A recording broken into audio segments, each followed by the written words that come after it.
أعوذ بالله من الشيطان الرجيم بسم الله الرحمن الرحيم إن في خلق السماوات والأرض واختلاف الليل والنهار لآيات لأولي الألباب الذين يذكرون الله قياما وقعودا وعلى جنوبهم ويتفكرون في خلق السماوات والأرض ربنا ما خلقت هذا باطلا سبحانك فقنا عذاب النار ربنا إنك من تدخل النار فقد أخزيت وما للظالمين من أنصار ربنا إننا سمعنا مناديا ينادي للإيمان أن آمنوا بربكم فآمنا ربنا فاغفر لنا ذنوبنا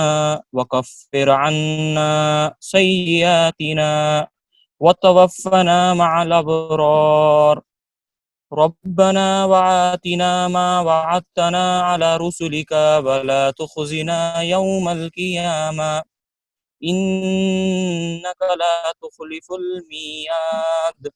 صدق الله العظيم آمنت بما أنزل الله الكتاب رب اشرح لي صدري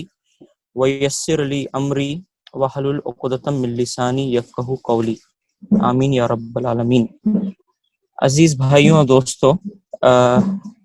جس طریقے سے آپ کے علم میں ہے کہ میرا جو موضوع ہے وہ تفکر اور تدبر ہے، تو اس سے پہلے کہ ہماری گفتگو کو ہم آگے بڑھائیں، سب سے پہلے ہم تفکر کی جو ہے اس کے فکر کے کیا معنی ہوتے ہیں اس کے اوپر ہم تھوڑا سا اس کے لغوی معنی کو ہم دیکھیں گے انشاءاللہ۔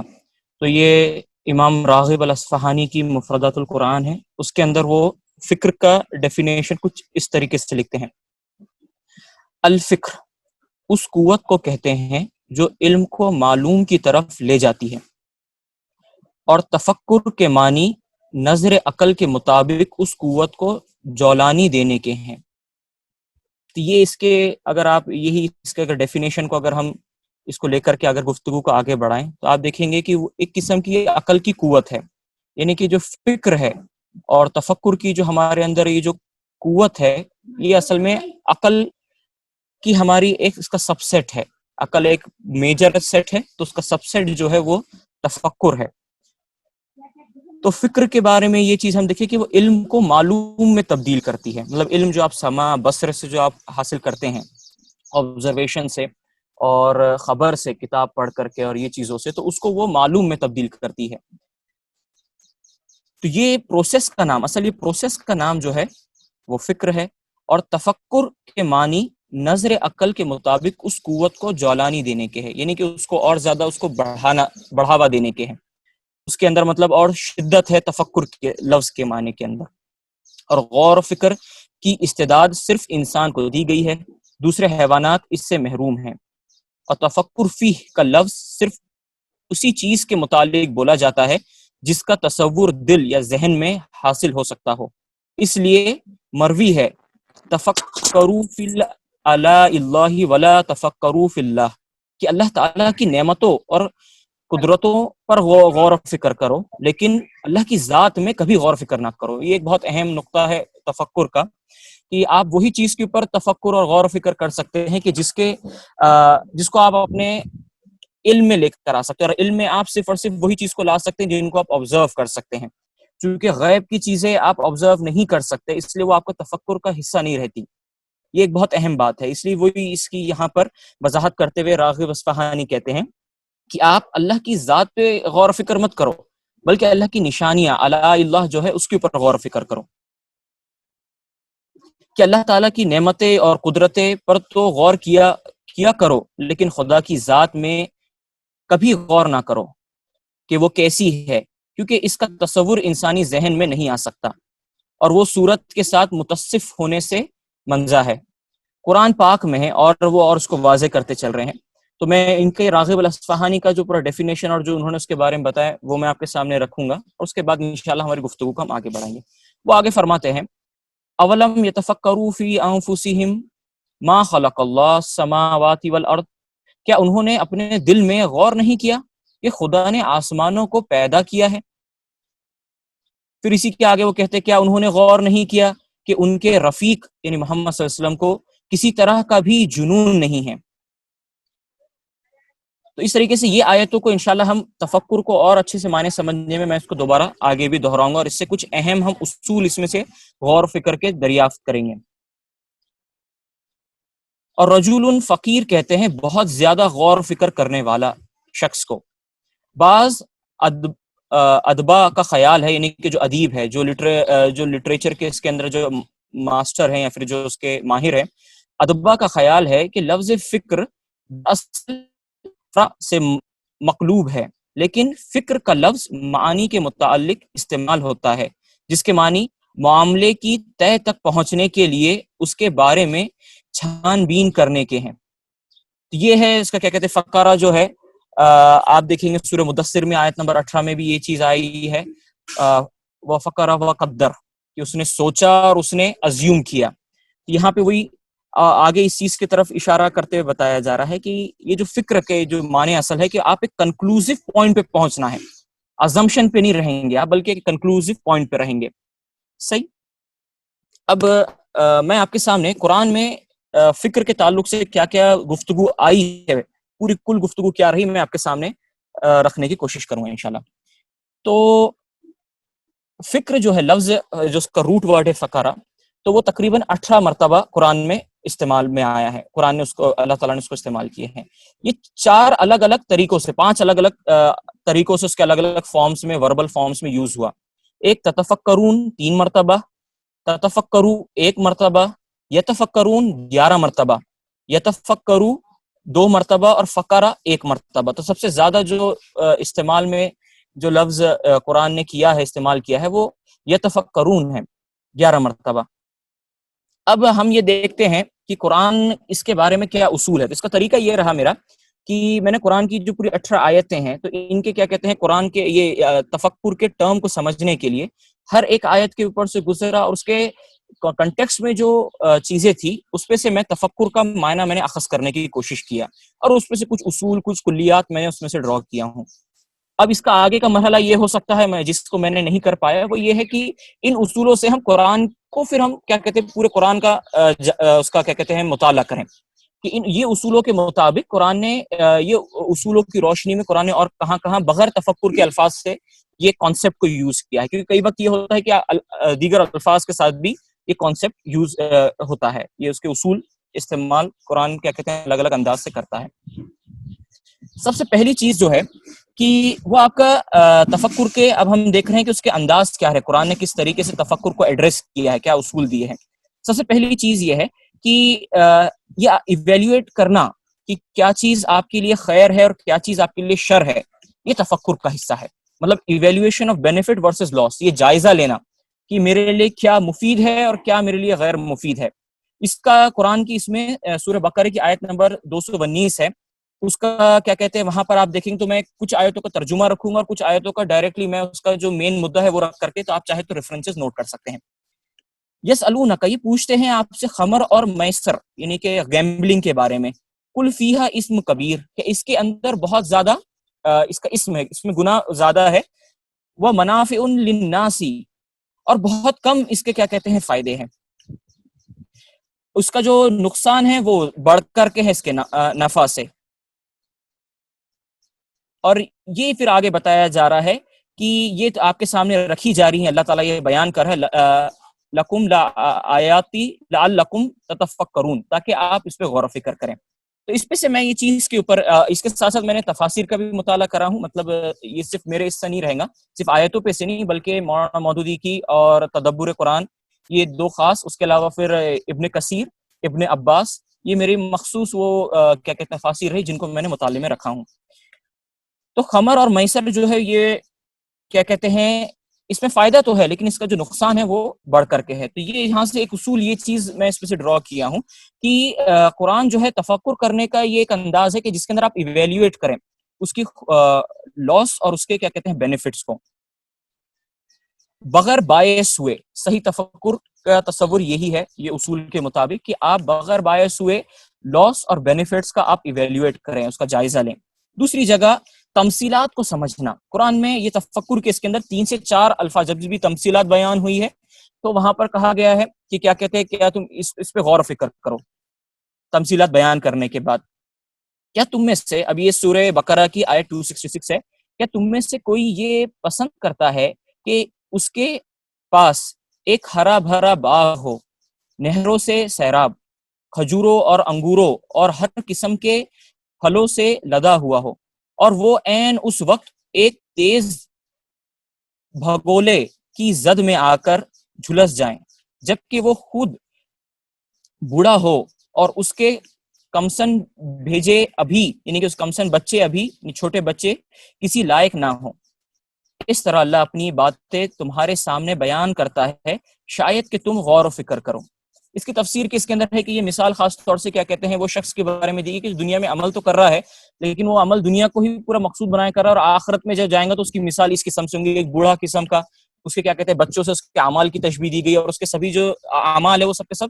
جو اس کی جو نعمت اللہ دی وہ سب کے سب تباہ ہو جائیں گی۔ یہ آخرت سے اس کی تمثیل دی جا رہی ہے یہاں پر، لیکن اس پہ سے ہم کو یہ چیز سمجھ میں آتی ہے کہ تمثیلات جو ہوتی ہے یہ مدعے کو سمجھانے کے لیے اللہ تعالیٰ بیان کرتا ہے، الگ الگ انداز سے تمثیلات بیان کرتا ہے۔ تو ایک پروپوزیشن، ایک مدعا ہوتا ہے، ایک کانسیپٹ ہوتا ہے جو اللہ سمجھانا چاہتا ہے، تو اس کو الگ الگ زاویوں سے اور الگ الگ مثالوں کے ذریعے سے اللہ سمجھاتا ہے،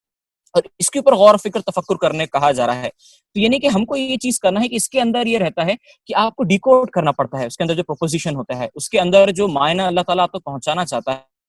تو جو اینالوجی وہاں پہ دی گئی ہے تو اس کو آپ کیا کہتے ہیں ایک طریقے سے اس کا ڈیکوڈ کرتے ہیں کہ اس کے اندر جو الگ الگ جو ویریبلز ہیں، الگ الگ جو اس کے اندر آبجیکٹ، جیسے کہ یہاں پہ کھیتی بتائی گئی، بچے بتائے گئے، بوڑھا شخص بتایا گیا، یہ ویریبل کو آپ کیا کہتے ہیں ڈیکوڈ کرتے ہیں اس کے اصل معنی سے، صحیح۔ تو یہ جو ہے کام، مطلب یہ ویریبلز کو سمجھ کر کے اس کو کیا کہتے ہیں اینالائز کرنا، اور آج کے اس میں اس کو انٹرپریٹ کرنا، یہ تمثیل، یہ اینالوجیکل جو مائنڈ سیٹ، یہ جو ہم کو قوت دی گئی، یہ تفکر کا ایک حصہ ہے۔ اس کے اوپر ہم اس انداز سے غور و فکر کرنے کی طرف قرآن ہم کو متوجہ کرتا ہے۔ تیسری چیز جو بہت اہم ہے وہ یہ ہے کہ آپ قرآن کچھ مفروضے دیتا ہے غور و فکر کرنے کے لیے، ہائپوتھیٹیکل سچویشن پرووائڈ کرتا ہے کہ اگر ایسا ہو جائے تو پھر کیسا ہوگا، اور وہ کہتا ہے اس کے اوپر غور و فکر کرو۔ یعنی کہ آپ کوئی بھی چیز کے اوپر کیا کہتے ہیں کوئی بھی چیز کو آپ ڈائریکٹ عمل کی طرف نہیں جاتے، آپ اس کے کیا کہتے ہیں پہلے ہائپوتھیٹیکلی اس کو سمجھنے کی، اس پہ غور و فکر کرنے کی کوشش کرتے ہیں، اور اس کے بعد آپ کیا کہتے ہیں ایک کنکلوزیو اس تک پہنچتے ہیں، کنکریٹ کنکلوژن تک آپ پہنچتے ہیں۔ تو اس کی مثال قرآن کے اندر وہ ہے کہ لو انزلنا ھذا القرآن علی جبل لرأیتہ خاشعا متصدعا من خشیۃ اللہ وتلک الامثال نضربها للناس لعلهم یتفکرون، کہ یہ جو ہے کہ قرآن اگر ہم مطلب یہاں سے شروع ہوتا ہے، اگر ہم قرآن کو کیا کہتے ہیں پہاڑوں پہ اگر ہم نازل کرتے تو آپ دیکھتے کہ وہ اللہ کی خشیت سے ریزہ ریزہ ہو جاتے، ایسا ہوا نہیں، لیکن یہ ہے کہ یہ ایک ہائپوتھیٹیکل سچویشن رکھی جا رہی ہے، اور اس سے قرآن کی عظمت بتانا اصل مقصود ہے۔ تو یہاں سے ہم کو یہ چیز سمجھ میں آتی ہے کہ اس کے اوپر ہی قرآن کہہ رہا ہے کہ اس پہ غور و فکر کرو۔ تو یہ کہ ہائپوتھیٹیکل جو سچویشنز دی جاتی ہے تو اس پہ سے آپ کیا کہتے ہیں کچھ کنکلوژن پہ پہنچے۔ تو ہمارے سماج میں بھی ہم جو سائنٹیفک ریسرچز ہوتی ہے اس کے اندر بھی ہم مفروضے ہائپوتھیسس قائم کرتے ہیں، تو اس کے اوپر ہم غور و فکر کا انداز یہ ایک ہونا چاہیے کہ ہم وہ مفروضے ہم کیا کہتے ہیں سچویشن کو ہم انالائز کریں اپنے خود ذہنی سطح پر، ڈائریکٹلی اس کے اوپر ریسرچ کے اترنے سے پہلے، مطلب یہ بھی ایک ہمارا ذہن کا ایک بہت بڑا حصہ ہے۔ چوتھی چیز ہے کمپیریٹیو ایویلویشن، کہ کیا چیز یکسانیت ہے، کیا چیز ان میں ڈفرینسز ہے، اس کا جائزہ لینا۔ جی، تو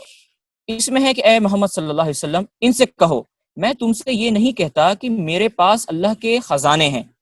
نہ میں غیب کا علم رکھتا ہوں، اور نہ یہ کہتا ہوں کہ میں فرشتہ ہوں، میں تو صرف اس وحی کی پیروی کرتا ہوں جو مجھ پر نازل کی جاتی ہے۔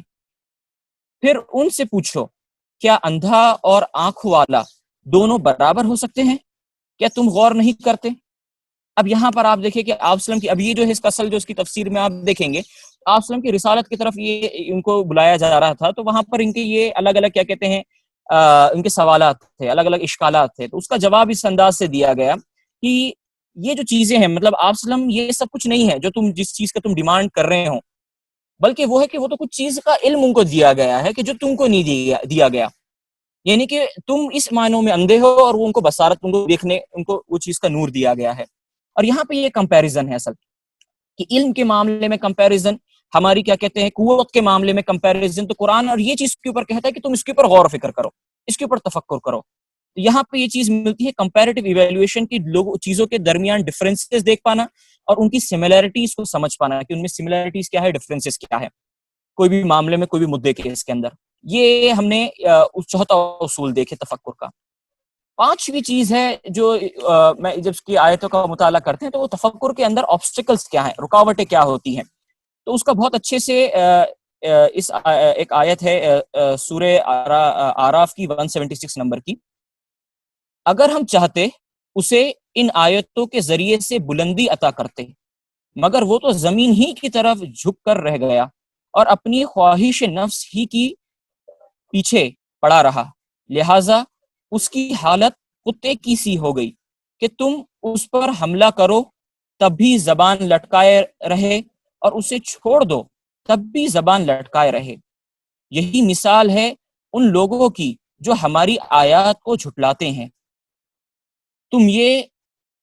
حکایت ان کو سناتے رہو شاید کہ یہ کچھ غور و فکر کریں۔ اب پھر سے ایک مثال بیان کی گئی، لیکن اس کے اندر ایک لطیف جو جس کی طرف میں نے اس میں سے اصول جو نکالا وہ یہی ہے کہ مثال تو دی جا رہی ہے کہ ایک شخص کے نفسانی اس کی خواہشات کی طرف، اس کی اس طریقے سے کہ تم اس کو کیا کہتے ہیں، تم دو یا چھین لو جو بھی کرو، تو اس کی نفسانی خواہش یہ ہے کہ وہ اس کے پیچھے ہی پڑا رہیں گا۔ لیکن یہاں پر ہے کہ اس میں ہوا جو ہے، نفس کی ہوا جو ہے وہ تفکر کو روکتی ہے کہ آیتیں بیان ہو جاتی ہیں۔ ہم آگے دیکھیں گے کہ تفکر انفاق اور جو آفاق اور انفس ہے وہ اصل تفکر کی طرف لے کے جاتا ہے۔ غور و فکر کا جو اصل ہمارا جو آبجیکٹ ہے وہ آفاق اور انفس ہے۔ تو یہاں پہ بتایا گیا کہ یہ تفکر، یہ کنکلوزیو اور صحیح طور سے غور و فکر کر پانا، یہ صفت جو متاثر ہوتی ہے وہ آپ کے نفس کی خواہشات سے ہوتی ہے۔ قرآن نے اور دوسری جگہوں پر بھی عقل اور جیسے ہم نے اس سے پہلے بات کرے کہ عقل ایک سیٹ ہے، اس کا سب سیٹ تفکر ہے، تو عقل کی جو دشمن ہے وہی تفکر کے بھی دشمن ہے۔ اسی لیے کئی تمثیلات کی جگہوں پہ تفکر کی جگہ یاقلون کا لفظ آتا ہے۔ صحیح، تو یہ تین اس کے بڑے کیا کہتے ہیں دشمن ہیں، ایک ہے نفس کی خواہشات، ہوا، جذبات، دوسری چیز آبا پرستی، یعنی کہ اپنے پوروجوں کے اور ان کی جو ریت چلی آ رہی تو اس کو فالو کرنا، اور تیسری ہے ظن، یعنی کہ ڈاؤٹ یا پھر ازمپشن، اس کے اوپر ہی کیا کہتے ہیں جم جانا۔ یہ تینوں چیزیں کیا کہتے ہیں عقل کو تفکر کے اس کے اندر رکاوٹیں ہیں۔ آگے پھر سے اس کے ایٹیکیٹس کہ کیا ہمارا طرز عمل ہونا چاہیے، تو اس کے لیے بہت اچھے انداز سے قرآن نے سورہ سبا میں 46 نمبر کی آیت میں اللہ تعالیٰ فرما رہے ہیں، اس کا ترجمہ اس طریقے سے ہے، آپ سے کہا جا رہا ہے کہو میں تمہیں ایک بات کی نصیحت کرتا ہوں، وہ یہ کہ تم اللہ کی خاطر دو دو اور ایک ایک کر کے اٹھو، پھر غور کرو تمہارے ساتھی کو کوئی جنون نہیں ہے، وہ تو ایک شدید عذاب سے پہلے تم کو آگاہ کرنے والا ہے۔ اس کے اندر سب سے اہم چیز جس چیز کی طرف آپ کو اس پہ ہم غور کریں گے وہ یہ ہے کہ سب سے پہلے تو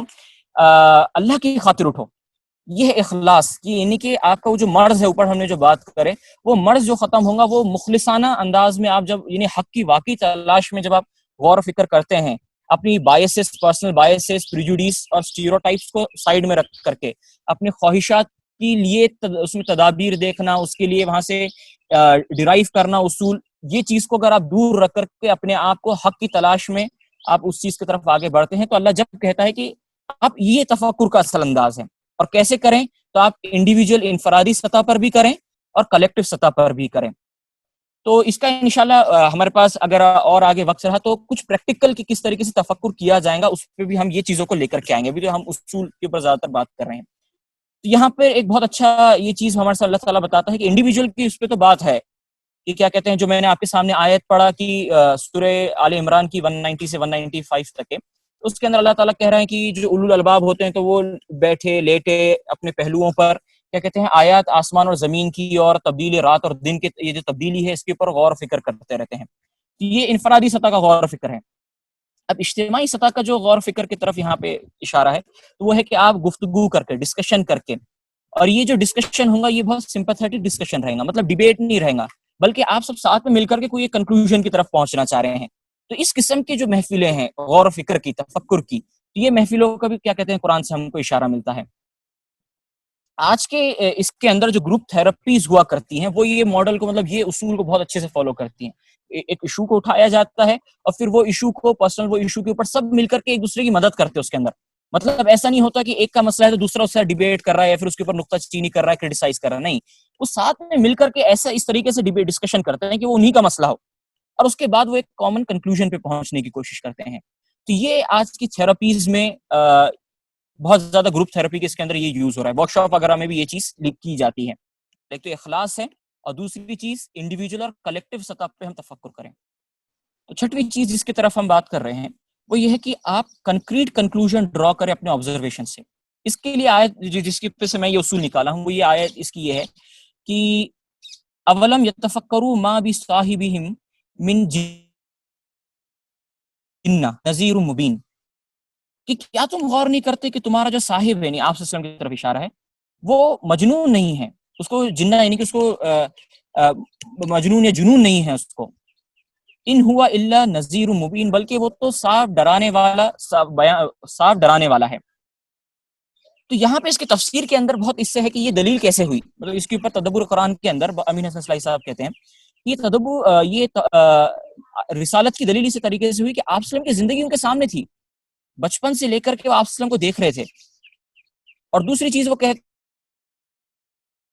ہیں سمٹمز ہے وہ بھی ان کو معلوم تھے، یہ دونوں چیزیں ان کو پتہ تھی. اس کے باوجود بھی وہ آپ وسلم کے اوپر مجنون کا کیا کہتے ہیں الزام لگا رہے تھے. تو یہاں سے یہ اصول دریافت ہوتا ہے کہ آپ کو جو حقائق ہے، جو فیکٹس، جو ریالٹیز ہے، اس کے بنیاد کے اوپر آپ اپنی کلیات، اپنے پروپوزیشنز، اپنے عقیدے اور اپنے ججمنٹس آپ لے کر آئیں اور ایک کنکریٹ کنکلوژن تک کہ آپ پہنچے. تو آپ اگر اگر انسان کو اگر آپ جج کر رہے ہیں تو اس کے ہیبٹس کو آپ کنسسٹنٹلی آبزرو کر رہے ہیں. ایسا نہیں کہ اس کی کچھ حصے کی زندگی کو دیکھ لیں اور اس پہ سے پوری زندگی کو آپ اس پہ سے پوری زندگی کے بارے میں اس کے اوپر لگا دیں، ججمنٹ پاس کر دیں، بلکہ اس کی زندگی کو دیکھیں اور اس کے اندر ہیبٹس، اس کے ٹریڈز، اس کی پرسنالٹی کی کیا کیا رخ ہے، ڈائمینشنز ہے، اس کو اچھے سمجھیں، اور اس کے بعد آپ کنکریٹ کنکلوژن پہ پہنچے کسی بھی فرد کے تعلق سے. یہ چیز صرف انفس کی دلیل پہ نہیں ہے، انفس کے مطالعے یعنی سماج اور انسان کے مطالعے کے تعلق سے نہیں، بلکہ کیا کہتے ہیں کائنات کے مطالعے میں بھی یہی چیز ہے کہ آپ جو ہے کنسسٹنسی، جو چیز ہے، جو چیز بار بار ہو رہی ہے، تو اس کو آپ کیا کہتے ہیں نوٹس میں لیں اور اس پہ سے آپ کیا کہتے ہیں کنکریٹ کنکلوژنز ڈرا کریں. مفروضے یا پھر ہائپوتھیٹیکل یا پھر ازمپشن کے اوپر، ظن کے اوپر اپنے کنکلوژنز پہ نہ آئیں. تو یہ ایک بہت اہم چیز مجھے تفکر، اور تفکر یہی چیز کا نام ہے کہ آپ ایک کیا کہتے ہیں علم کو معلوم میں تبدیل کرتے ہیں، یعنی کہ جو چیزیں آپ کو ملی تو اس کے اوپر آپ انڈرسٹینڈنگ آپ کی گہری ہوتی ہے اور آپ ایک کنکلوسیو پوائنٹ پر پہنچتے ہیں. اب یہ ایک بہت اہم کہ جس کی طرف ہم کیا کہتے ہیں، جو میں نے آیت آپ کے سامنے سورہ آل عمران کی جو پڑھی تو اس کا ترجمہ میں آپ کے سامنے رکھنا چاہتا ہوں. سورہ آل عمران کی آیت نمبر 190، اس کا ترجمہ ہماری زبان میں کچھ اس طریقے سے ہے: ان فی خلق السماوات والارض، بے شک جو تخلیق ہے آسمانوں اور زمین کی، اس میں اور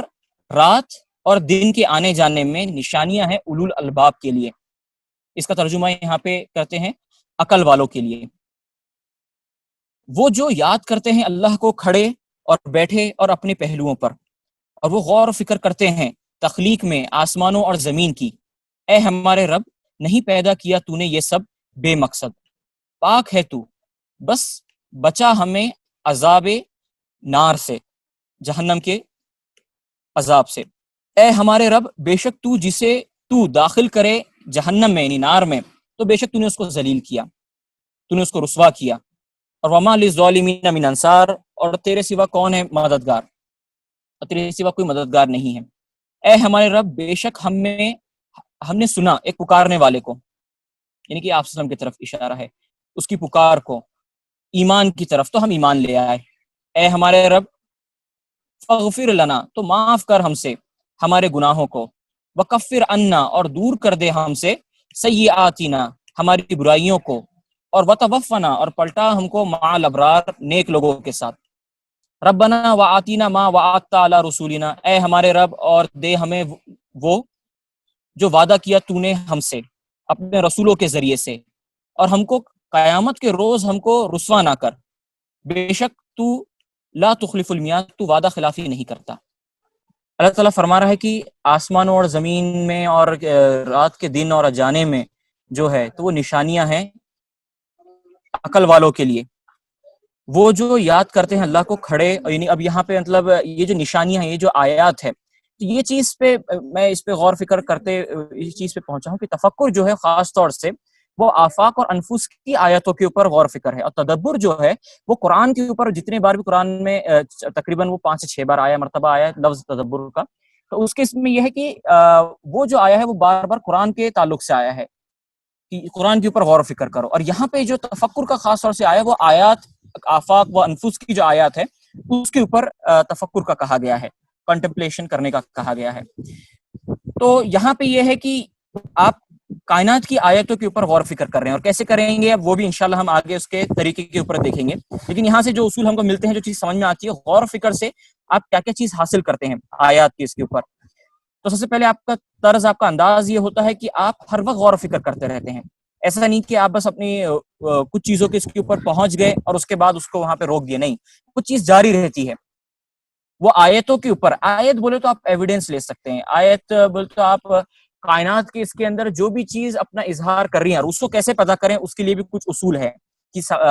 کائنات اور انفس میں سے آپ آیت کیسے تلاش کر سکتے ہیں، تو اس کے اوپر بھی انشاءاللہ ہم گفتگو کریں گے۔ تو آپ کس طریقے سے انداز ہے کہ آپ کھڑے بیٹھے ہر پوزیشنز میں، ہر حالت میں آپ غور و فکر کر رہے ہیں، اور آپ یہ کنکلوژن پہ پہنچ رہے ہیں۔ سب سے پہلا کنکلوژن جو ایک اولو الالباب، جو ایک عقل مند پہنچ رہا ہے، اس کا یہاں پہ تذکرہ ہو رہا ہے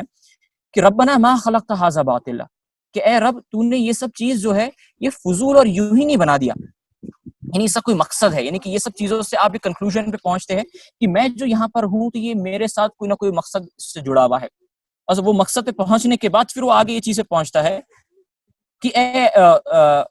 باطلا سبحانک فقینا عذاب النار۔ تو سب سے پہلے مقصد پہ پہنچا، اس سے بھی پہلے وہ خدا اور رب پر پہنچتا ہے ان آیتوں پہ غور و فکر کرتے ہوئے، پھر اس کے بعد یہ پہنچتا ہے دوسرے کیا کہتے ہیں حقیقت کی طرف کہ یہ جو چیزیں ہیں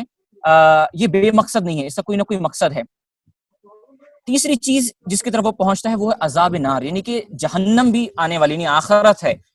یہ تین چیزیں بہت بنیادی طور پہ پہنچتا ہے۔ پھر اس کے بعد یہ چیز کی طرف وہ کرتا ہے کہ ربنا انک من تدخل النار فقد اخزیت، پھر اب وہ یہاں پہ اس کی دعائیں چل رہی ہے اللہ تعالیٰ سے، جب وہ حقیقت پہ پہنچ جاتا اس کے بعد پھر یہ دعائیں کرتا ہے کہ اللہ مجھے جہنم کی آنکھ سے مجھے محفوظ رکھ، مجھے وہاں پہ رسوا نہ کر۔ اور چوتھی چیز جس کی طرف وہ کیا کہتے ہیں، جس کی طرف وہ کہتا ہے کہ میں نے پکارنے والے کو سنا، یعنی کہ رسالت کا یہاں پر، اور میں نے اس کے اوپر میں نے اس کو قبول کر لیا، یعنی کہ آپ ان تین جو آپ کی حقیقتوں تک آپ پہنچے، اس سے آپ قرآن اور اس کی حقیقت اور وحی کی آپ حقیقت تک پہنچ جاتے ہیں،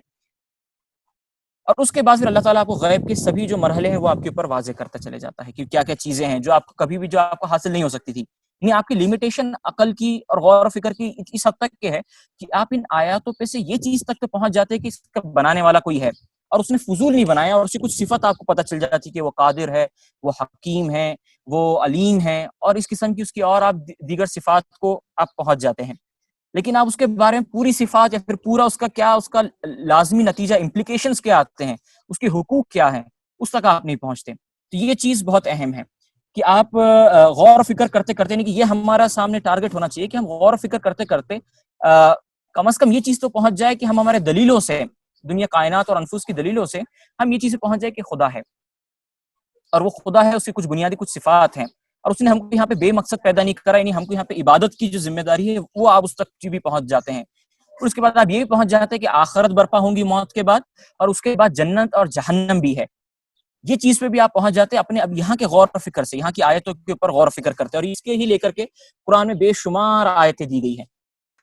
یہ ہم نے کیا کہتے ہیں ہمارے عقیدے کی تجدید کرنے کے لیے، امام شافعی کہتے ہیں کہ ایک بچہ جب بالغ ہو جائے تو اس کے لیے ضروری ہے کہ کلمہ دوبارہ پڑھیں۔ امین احسن اصلاحی صاحب کہتے ہیں آبا پرستی کے اس میں جو توحید اور شرک کے اس میں وہ گفتگو کرتے ہیں آبا پرستی پر، تو وہ کہتے ہیں کہ آبا پرستی صرف مشرکوں کے ساتھ نہیں ہے بلکہ مسلمانوں کے ساتھ بھی آبا پرستی اور وہ شرک ہے، اس حد تک کہ وہ جا کر کے بات کہتے ہیں کہ ہم جو گھر میں بائی برتھ جو مسلم پیدا ہوئے تو ہم نے ہمارے آباؤں کو دیکھ کر کے ہم نے کیا ہے، اور وہ ایک قسم سے شرک ہے کہ آپ اب قرآن جو ہم سے جو ڈیمانڈ کرتا ہے کہ آپ غور و فکر کر کے اس چیز پہ پہنچے، وہ چیز ہم سے مطلوب ہے کہ ہمارا اصل جو اللہ کی عبادت ہے وہ اپنی غور فکر کی صلاحیت جو اللہ نے دیا، قوت اختیار دیا، اچھے اور برے کی جو ہمیں سمجھ دی، ان چیزوں کا پورا استعمال کرتے ہوئے ہم وہ حق کو قبول کریں، اس کو اس کے سامنے سر تسلیم کریں، بلائنڈ فالو نہ کریں. اللہ کو وہ مطلوب بھی نہیں ہے، ورنہ یہ اللہ کی صفت اور یہ ہمارے اندر جو اللہ نے روح پھونکا تو وہ یہ اللہ کی صفت ہی ہیں، اقتدار کی، کیا کہتے چوز کرنے کی، ول کی، اس کے علاوہ صحیح اور غلط کی اور عقل اور شعور کی. یہ اللہ کی بہت بڑی بڑی صفت ہے جو اللہ تعالیٰ نے جب روح جو ہم دیکھتے ہیں قرآن کے اندر کہ ہم نے انسان کے اندر اپنی روح پھونکی تھی، یہی وہ چیز تھی جو پھونکی گئی تھی. تو یہ ہے کہ ہم کو ہمارے عقیدے کے اوپر جو جمنا ہے وہ ہم کو دلیلوں سے جمنا ہے. ہم بغیر دلیلوں سے اپنے اس پہ نہیں، اور وہ کائنات کی آیتوں سے ہم اپنی دلیلیں فراہم کریں گے. اب یہ کس طریقے سے ہم کو جمنا ہے، یہ میں یہاں پر چونکہ وقت کم ہے اس لیے میں اس کے اوپر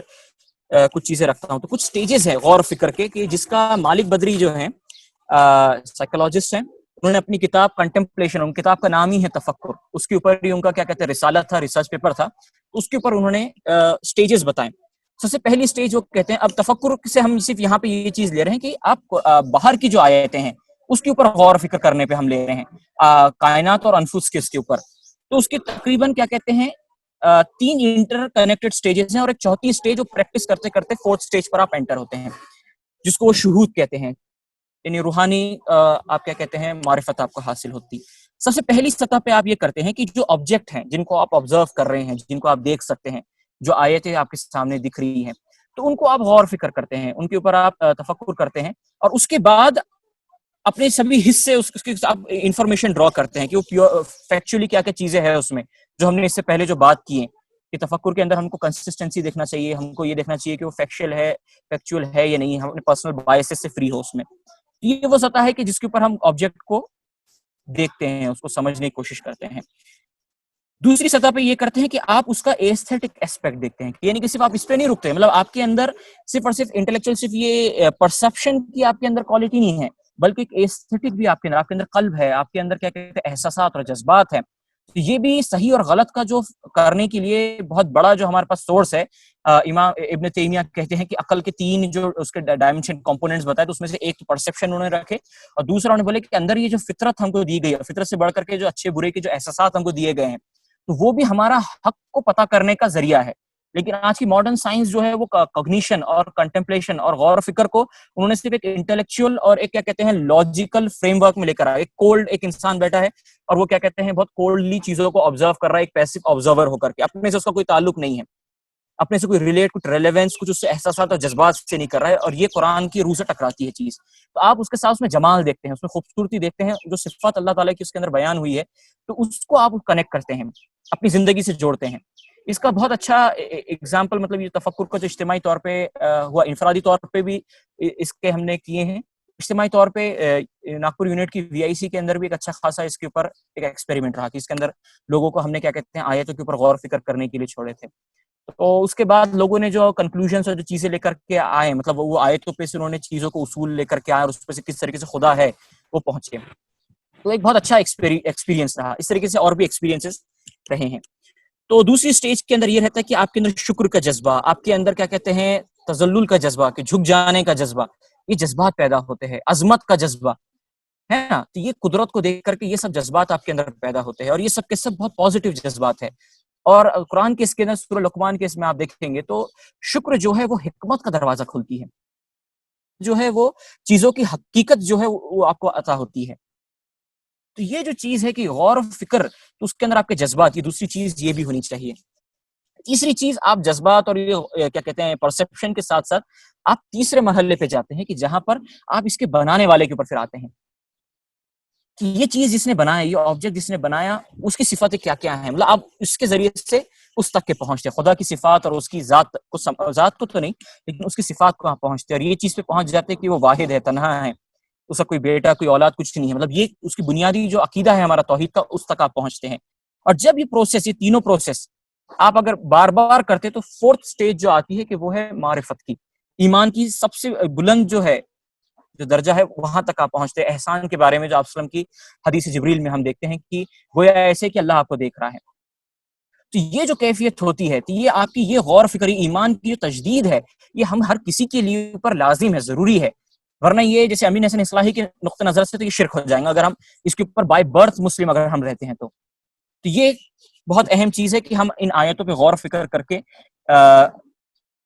کنکلوژن پہ پہنچے، اپنی ان آیتوں پہ سے اپنی جو عقیدے ہیں ان کی دلیل، توحید، رسالت، آخرت اور انسان کی حقیقت، کائنات کی حقیقت، اس پہ غور و فکر کریں اور کائنات اور انسان کی حقیقت کے لے کر کچھ اصول رکھیں. انشاءاللہ میں اپنی بات کو ختم کروں گا.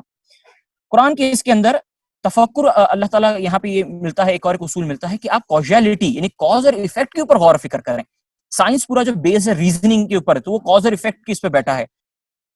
انڈیپینڈنٹ ویریبل اور ڈیپینڈنٹ ویریبل کے اوپر کاز اور ایفیکٹ جو چیزیں ہیں اس کے اوپر پورا سائنس کی ریسرچ پوری بیٹھی ہوئی ہے.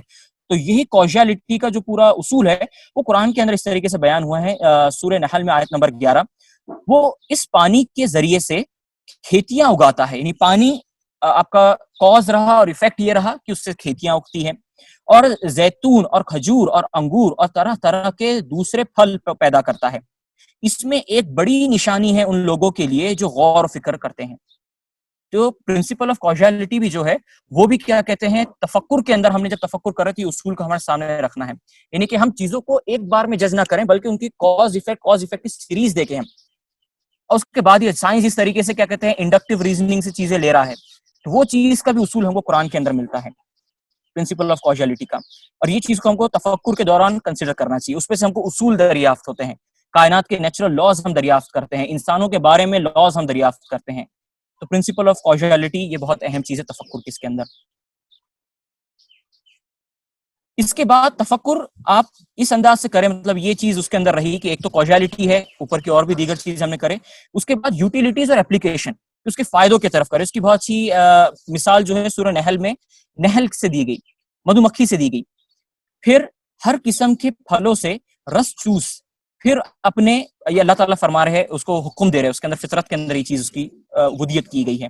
پھر اپنے پروردگار کے ہموار راستوں پر چل، اس کے پیٹ سے مشروب نکلتا ہے جس کی رنگ مختلف ہوتے ہیں، اس میں لوگوں کے لیے شفا ہے، بے شک اس کے اندر بڑی نشانی ہے ان لوگوں کے لیے جو غور کرتے ہیں. تو شفا کا جو تعلق ہے، جو اس کا کیا کہتے ہیں اپلائیڈ، اس کا کہ شہد کے جو اپلیکیشن ہے کہ شفا سے اس کا وہ تعلق ہے. تو وہاں سے یہ اصول دریافت مجھے یہ چیز وہ سمجھ میں آئی کہ ہم نے بھی کیا کہتے ہیں غور و فکر اس انداز سے کرنا کہ اس کا انسان کے لیے اور کیا کہتے ہیں جان چرند پرند ان کے لیے کیا فائدہ ہے، ان کے لیے کیا اس کے اندر کیا کہتے ہیں ہیلتھ بینیفٹس بولیے، ان کے لیے ویلفیئر ویل بینگ کے لیے آپ کیا بہتر کر سکتے ہیں. یہ تفکر کا ہمارا ایک بہت لازمی حصہ رہنا چاہیے. مطلب آپ صرف تفکر فلاسفرز کے انداز میں نہ کرتے چلے جائیں کہ اس کا کوئی اپلیکیشن اور اس کا کوئی فائدہ ہی نہ ہو، بس آپ اپنی کیا کہتے ہیں خیالوں کی اور وہموں کی دنیا میں بس گھومتے چلے جا رہے ہیں. یہ نہ ہو، بلکہ آپ اس کا اپلائیڈ، اس کا کچھ آپ کا اپلیکیشن اس سے ظاہر ہو. یہ ایک بہت اہم ہے. اس کے بعد تفکر کا جو مقصد ہے کہ یہ سب کرتے ہوئے جو ہم نے دیکھے تو آخری سٹیج شہود تک پہنچنا ہے اور یہ چیزوں کو ہم پتہ کرنا ہے. تو اس کے لیے ایک اور قرآن نے یہاں پہ وہ آیت دی ہے، وَمِنْ آیَاتِهِ أَنْ خَلَقَ لَكُم مِّنْ أَنفُسِكُمْ أَزْوَاجًا لِتَسْكُنُوا إِلَيْهَا وَجَعَلَ بَيْنَكُم مَّوَدَّةً وَرَحْمَةً إِنَّ فِي ذَلِكَ لَآيَاتٍ لِقَوْمٍ يَتَفَكَّرُونَ. یعنی اللہ ریزن کیوں یہ چیز ہوئی. قرآن میں اسی نماز ہے، نماز کس چیز کے لیے؟ ذکر کے لیے. مقاصد شریعت کو آپ پڑھیں گے تو اس کے اندر بھی یہ چیز آپ کو بہت اچھے سے واضح ہوں گی کہ وہ اللہ کے اوپر، ریزن کے اوپر پوری گفتگو کرتے ہیں. تو اس کے اوپر وہ اللہ جہاں جہاں پہ پھر پایا جائیں گا تو وہاں وہاں پر وہ اس کا حکم جو ہے جاری کریں گے. تو یہ چیز ہے کہ غور و فکر سے آپ ریزن، ان کی کامن پروپوزیشنز، کامن اس کے کیا کہتے ہیں ریزنز آپ نکالیں اور اس کے ذریعے سے آپ کیا کہتے ہیں یہ مطلب یہ آپ کے ایک ذہن میں وہ ہونا چاہیے اصول کہ جس کے ذریعے سے آپ غور و فکر کریں اس کے پیچھے کا ریزن کیا ہے، کیوں ایسا ہوا تو کیوں ہوا، یہ ایسا ہو رہا ہے تو اس طریقے سے کیوں ہو رہا ہے. یہ چیز کی طرف قرآن ہم کو وہ کرتا ہے کہ ریزننگ ایبلٹی، اور اس کے ذریعے سے ہم چیزوں کی حکمت تک پہنچتے ہیں کہ اس کے بنانے کے پیچھے کیا حکمت تھی، اس چیز تک ہم پہنچتے ہیں. تعلق سے تفکر آپ کریں ڈسکور اور انوینٹ کرنے کے لیے. اور اسی نے تمہاری، یہ سورہ جاسیہ کی آیت نمبر 13 ہے، اور اسی نے تمہاری خدمت میں لگا رکھا ہے ان چیزوں کو جو آسمانوں اور زمین میں ہیں، سب کو اپنی طرف سے، بے شک اس کے اندر نشانیاں ہیں ان لوگوں کے لیے جو غور کرتے ہیں. یہاں پہ اب مسخر کیا گیا ہے، یعنی کہ یہ جو چیزیں ہیں یہ ہمارے لیے بنائی گئی ہے. زمین اور آسمان کی جو چیزیں ہیں یہ ہمارے لیے بنائی گئی ہے اور اس سے ہم کو اس کو یوٹیلائز کرنا ہے، اس کے لیے ہم کو اسکلس کیا کیا درکار لگیں گی, اس کے اندر کیا کیا پوٹینشیل, الیکٹریسٹی ہم نے جو ابھی ڈسکور کریں, یہ انوینشن نہیں, بہت تک یہ سب ڈسکوری ہی ہیں سب چیزیں. تو یہ ڈسکوری کے لیے اللہ تعالیٰ کہتے ہیں کہ تم غور و فکر کرو, اور اس کا مقصد کیا ہے, اس کا اپلیکیشن جو ہے وہ انسان کی بھلائی کے لیے ہونا چاہیے. تو یہ تفکر, ریسرچ اور یہ جو چیزیں, یہ ہمارے کچھ اصول تھے جس کے اوپر کچھ میرا مطالعہ رہا. قرآن کی روشنی میں میں نے آپ کے سامنے یہ چیزیں رکھا ہوں. آخری میں اس کی کچھ اہمیت کچھ علماء کے نزدیک, جو پرانے جو علماء گزرے ہیں, خاص ابن قیم جو کہتے ہیں, وہ یہ کہتے ہیں کہ غور و فکر جو ہے وہ ہر اچھی چیز کی کلید ہے. مطلب جو بھی اچھے کام ہے اس کی جو کلید ہے وہ غور و فکر اور تفکر ہے. اور یہ دل کا, آپ کے قلب کا بہترین عمل ہے. سب سے بہترین عمل جو ہے وہ آپ کا تفکر ہے. اس کو وہ کیا کہتے ہیں, اپنی کتاب الفوائد کے اندر اس کا ذکر کرتے ہیں. اس کے کیا ہمارے مقاصد ہیں, کیوں ہم نے کرنا چاہیے, اس سے ہماری عبادتیں جو ہے بہت زیادہ اس سے سدھرتی ہے, ہمارا نفوس کا تزکیہ ہوتا ہے, ہماری عبادتوں کے اندر خشوع اور خضوع پیدا ہوتا ہے. اس کے بعد کیا کہتے ہیں, ہماری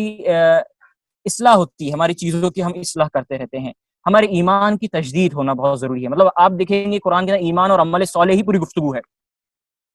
تو یہ ایمان اور عمل صالح کی جو گفتگو ہے, تو اس میں جو روح ہے وہ تفکر ہے. تو جتنا زیادہ آپ غور و فکر سے اپنا ناطہ جوڑیں گے, اتنا زیادہ انشاءاللہ آپ کا ایمان میں بھی اضافہ ہوگا, اور آپ کی کیا کہتے ہیں عمل کی اس کی اصلاح بھی ہوں گی, اور آپ کے نفوس کا تزکیہ بھی ہوگا. تو اللہ تعالیٰ سے دعا ہے کہ اللہ تعالیٰ ہم کو غور و فکر کرنے والا, تفکر کرنے والا بنائے, اور ہمارے اوپر جو بھی غفلت اور ہماری جو بھی اس کی جو رکاوٹیں ہیں, زن اور خواہشات ہوا پرستی, اللہ ہم کو اس سے محفوظ رکھے. وآخر دعوانا ان الحمد للہ رب العالمین.